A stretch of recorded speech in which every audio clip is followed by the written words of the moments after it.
Hello everyone, कैसे हैं आप सभी लोग। मैं पूजा आप लोगों का परचम क्लासेस में बहुत बहुत स्वागत करती हूँ। और आज का हमारा बर्निंग टॉपिक है कि why is the government selling air India. Government को क्या ज़रूरत पड़ रही है डिसइन्वेस्टमेंट करने की, और कौन कौन वो लोग हैं जिन्होंने बिड किया है, बिड करने का रीज़न क्या है, और इतने लंबे समय से एयर इंडिया को बेचने की कोशिश गवर्नमेंट ऑफ इंडिया कर रही थी, क्या क्या रीज़न है कि पहले जो अटेम्प्ट हुए थे वो अनसक्सेसफुल रहे हैं। तो आज हम इस टॉपिक को डिटेल में समझेंगे। और यहाँ पर जो है इसका पीडीएफ आपको परचम के वेबसाइट पे अवेलेबल हो जाएगा। अच्छा, यहाँ पर एक शब्द मैंने इंट्रोड्यूस किया था जिसका नाम है डिसइन्वेस्टमेंट। डिसइन्वेस्टमेंट क्या होता है? बेसिकली जब गवर्नमेंट अपनी प्रॉपर्टी को बेचती है या अपने शेयर को बेचती है तो इसको ही हम डिसइन्वेस्टमेंट कहते हैं, जिससे गवर्नमेंट ऑफ इंडिया को पैसा मिलता है। ठीक है, तो इसलिए government of India air India में जो है वो डिसइन्वेस्टमेंट करने के बारे में सोच रही है और इसके शेयर्स को वो बेचने की कोशिश कर रही है। मतलब इस एयर इंडिया जो कि गवर्नमेंट की कंपनी है, इसको वो प्राइवेट करने की कोशिश कर रही है। तो आइए हम पूरे टॉपिक को समझते हैं। सबसे पहले हम एयर इंडिया की हिस्ट्री से शुरुआत करते हैं। चलिए, अगर हम बात करते हैं टाटा एयरलाइंस की, तो सबसे पहले भारत में जो कमर्शियल फ्लाइट की शुरुआत की थी वो जेआरडी टाटा ने की थी। और जेआरडी टाटा ने ही 1932 में टाटा एयरलाइंस की शुरुआत की थी। आपको जान के हैरानी होगी कि ये जो जेआरडी टाटा जी हैं, ये ही पहले भारत के जो है वो लाइसेंस पायलट थे। 1929 में इनको जो है वो लाइसेंस दिया गया था और इनके द्वारा ही एयर इंडिया की या फिर टाटा एयरलाइंस की पहली फ्लाइट को उड़ाया गया था कराची से लेकर मुंबई के लिए। उसके बाद जो है वो 1946 में जो है इसको सेकेंड वर्ल्ड वॉर के बाद पब्लिक लिमिटेड कंपनी का टाइटल मिल जाता है। 1946 में ये पब्लिक लिमिटेड कंपनी हो जाती है। फिर गवर्नमेंट सोचती है क्यों ना जो टाटा एयरलाइंस है इसके शेयर्स को खरीदा जाए। तो बिल्कुल 49% जो है वो शेयर्स जो परचेज कर लेती गवर्नमेंट ऑफ इंडिया 1949 में। लेकिन मैं आपको बता दूं, अगर कोई भी कंपनी है, अगर उसमें 51% शेयर अगर प्राइवेट ओनर के होते हैं तो वो प्राइवेट कंपनी कहलाती है। और अगर किसी कंपनी में 50% से ज़्यादा शेयर मतलब 51% शेयर जो है वो गवर्नमेंट के होते हैं तो वो पब्लिक सेक्टर कंपनी हो जाती है। अभी केवल और केवल 49% शेयर ही जो है वो खरीदे गए हैं, मतलब अभी भी ये प्राइवेट कंपनी ही है।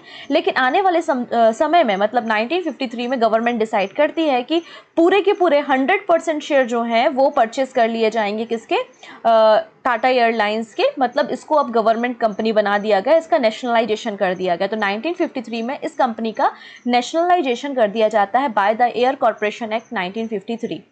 लेकिन अभी भी जो चेयरपर्सन है वो जेआरडी टाटा ही रहते हैं। लेकिन जब मोरारजी देसाई की गवर्नमेंट आती है 1977 में, तो जेआरडी टाटा को रिप्लेस कर दिया जाता है। और उसके बाद से ही जो इंडियन एयरलाइंस है या एयर इंडिया है, इसकी हालत जो है वो बहुत ज़्यादा ख़राब होते चली जाती है।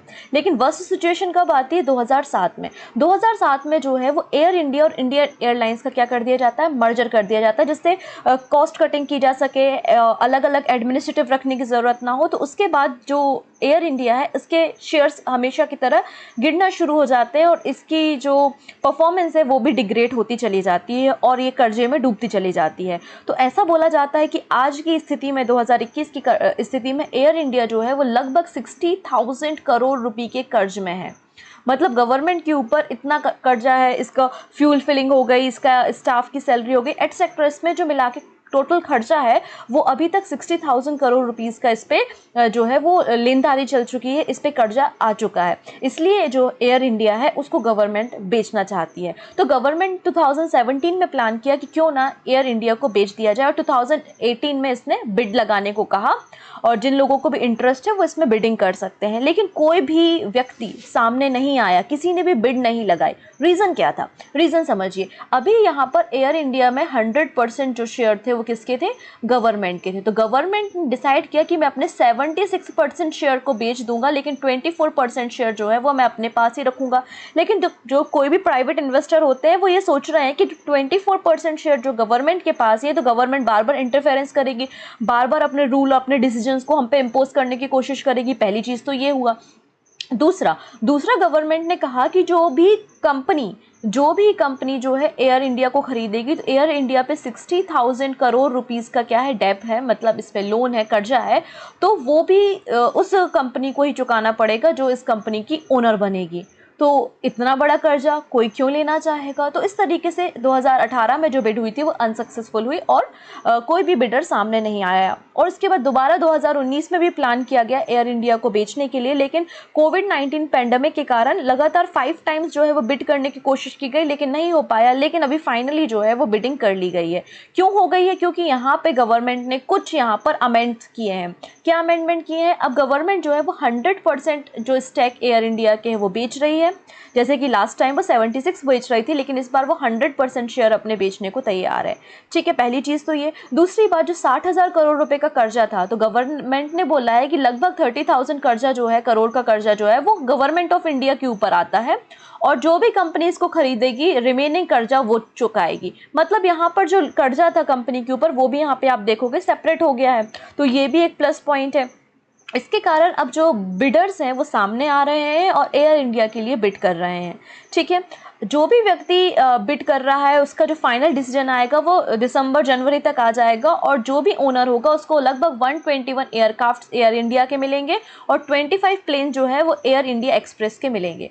अभी एयर इंडिया एक्सप्रेस क्या है? तो एयर इंडिया एक्सप्रेस को 2004 में बनाया गया था और ये एयर इंडिया की सब्सिडरी है। जो भारत के अंदर डोमेस्टिक फ्लाइट होती है, भारत की सिटीज़ को आपस में कनेक्ट करने का काम करती है, वो एयर इंडिया एक्सप्रेस करती है।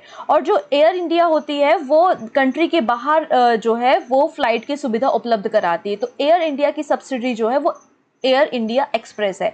इसके भी 100% हिस्सेदारी, इसके भी 100% स्टैक जो है वो बेचे जा रहे हैं। तो इसी के साथ इसकी बिड भी शामिल है।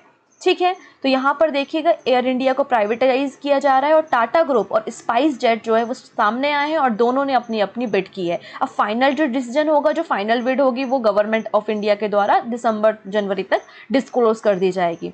ठीक है, साथ ही साथ यहाँ पे 100% स्टैक जो है वो low cost subsidy air India express के भी भेजे जा रहे हैं। साथ ही साथ जो ग्राउंड हैंडलिंग होती है, ग्राउंड हैंडलिंग के लिए कंपनी कौन सी है? Air India sets airport service private limited. तो सरकार जो है वो 50% शेयर इसके भी बेच रही है। सरकार का ये कहना है कि जो भी कॉर्पोरेट ऑफिस हैं वो भी वहीं पे रहेंगे, जो प्राइवेट कंपनी इसको खरीदती है वो वहाँ से अपने कॉर्पोरेट ऑफिस को रन कर सकता है। ठीक है, साथ ही साथ अगर यहाँ पे एयर इंडिया एक्सप्रेस की बात करें तो मैंने बताया था कि इसको 2004 में बनाया गया था दिल्ली में, कोची में इसका हेड ऑफिस है और आलोक सिंह अभी इसके CEO हैं। ठीक है, अब टाटा ग्रुप क्यों इंटरेस्ट ले रहा है? तो पहला रीज़न है कि JRD टाटा के द्वारा बनाई गई थी, पहले भी टाटा के अंदर था, तो घर वापसी हो रही। इस तरीके से आप बोल सकते हैं कि टाटा इसको खरीद लेगा तो टाटा की ही घर वापसी हो जाएगी। और टाटा जो है उसके और भी आप इन्वेस्टमेंट अगर देखेंगे तो वो जो एविएशन की तरफ टाटा का इन्वेस्टमेंट देखने को मिलता है। अगर आप बात करते हैं एयर एशिया की तो लगभग 80% हिस्सेदारी जो एयर एशिया में भी टाटा की दिखती है और विस्तारा ग्रुप में भी लगभग 51% जो हिस्सेदारी है वो आपको टाटा ग्रुप की देखने को मिलेगी। तो ऑलरेडी एविएशन सेक्टर में ये है, इसलिए इसको ज़्यादा मेहनत की ज़रूरत नहीं पड़ेगी, इसलिए टाटा ग्रुप आगे आके बिड कर रहा है। ठीक है, पहला रीज़न तो ये हो गया। दूसरा, एयर एशिया की मदद से जो है वो टाटा सामने आया है और बिड कर रहा है। अगर एयर एशिया की बारे में बात करें तो टोनी फर्नांडिस जो है वो इसके CEO हैं और इसकी स्थापना 20 दिसंबर 1993 को हुई थी कुआलालंपुर मलेशिया में। ठीक है, साथ ही साथ अगर हम बात करें स्पाइस जेट, तो स्पाइस जेट ने भी बिडिंग की है।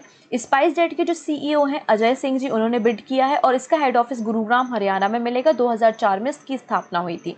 देखते हैं किसकी बिड सक्सेसफुल होती है, किसने ज़्यादा बिड की है, कौन का अप्रूवल गवर्नमेंट की तरफ जाता है और फिर एयर इंडिया की जो ओनरशिप है वो किसकी तरफ जाती है, स्पाइस जेट या टाटा। तो वो सब आगे भविष्य में ही पता चलेगा।